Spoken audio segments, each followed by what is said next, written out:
bienvenue dans cette vidéo où je vais vous parler de ma Mangatech 2021. Et oui, l'année dernière, lorsque je vous ai montré ma Mangatech de 2020, cette année pourrie où il y a eu un truc qui s'appelle le Covid, je vous ai dit que forcément, j'allais vous montrer un tout petit peu le globe que j'ai pu faire auprès de ce décor qui est maintenant le vôtre, à savoir ma Mangatech. Mon décor n'a fait que de changer. À un moment donné, j'étais de ce côté, à un moment, j'étais ici. Et je pense que vous l'avez remarqué, mais ces derniers temps, mon décor n'a pas bougé. Pourquoi? Parce que j'aime bien commencer. Enfin bref, on va commencer avec cette Mangatech derrière. Voici ma Mangatech. Bon, vous la connaissez puisqu'elle n'a pas trop changé, mais j'ai fait un peu de rangement. Au premier étage, on retrouve quelques Weekly Shonen Jump, Détonation, Akira et quelques mangas. Juste en dessous, on retrouve le deuxième étage avec cette fois-ci un rangement par maison d'édition. Et on commence avec du Glénat pour cet étage avec toujours quelques figurines. Juste en dessous, on retrouve le troisième étage. La série Glénat continue mais partage son étage avec les éditions Kazé ainsi que les éditions Pika. Quatrième étage, toujours les éditions Pika avec les Dreamland et jusqu'à nos eaux pourrissent. Puis on enchaîne avec les éditions Kurokawa et on retrouve la Perfect édition de Fullmetal Alchemist ainsi que l'excellent Mob Psycho dont on a parlé sur la chaîne récemment. Le cinquième étage, toujours du Kurokawa avec Violent Saga et un petit tome de Wombs.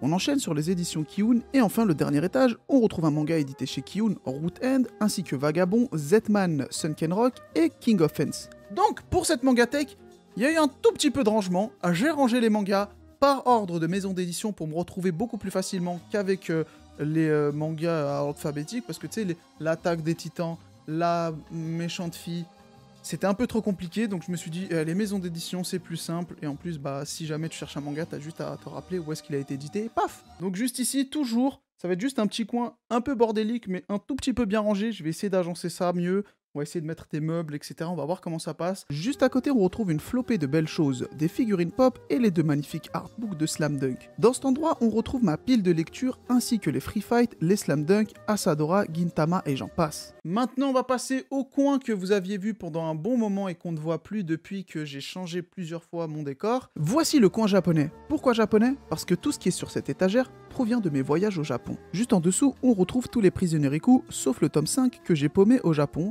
ainsi que la Perfect édition de Gon. De ce côté-là aussi, qu'est-ce qu'on va retrouver? On retrouve ici mon tout premier meuble manga, avec les 20th Century Boys, les Kingdom et quelques mangas. Maintenant, on va passer au coin qui est derrière moi, et ce coin, c'est le coin Furio. Et voici le coin Furio. Accessoirement, les mangas underground aussi. C'est aisément mon coin préféré. Mélangé entre manga français et japonais, ce coin possède les meilleurs mangas dans son genre et en prime, on a une figurine du grand Bouya Harumichi, le boss de Crows. Et voilà, c'était tout pour cette vidéo Mangatech 2021. Je sais, c'est le bordel, mais j'ai 2-3 idées pour bien ranger. J'espère que cette petite vidéo vous aura plu. Moi, personnellement, bah c'était cool, tu vois, une vidéo Mangatech, vous montrer l'évolution, surtout que très souvent, on vient me voir en disant... Elle est cool ta Mangatech, alors qu'elle est pas cool du tout les gars, elle est vraiment banale, il y a des mecs qui ont des Mangatech de ouf. Je t'invite à t'abonner si c'est pas déjà fait, mettre la cloche, mettre un pouce bleu et un commentaire, me dire ce que tu penses de cette vidéo, même de ma Mangatech. 2-3 conseils aussi, je suis pas contre, ça peut aider aussi. Enfin bref, on se retrouve pour une prochaine vidéo. Salut!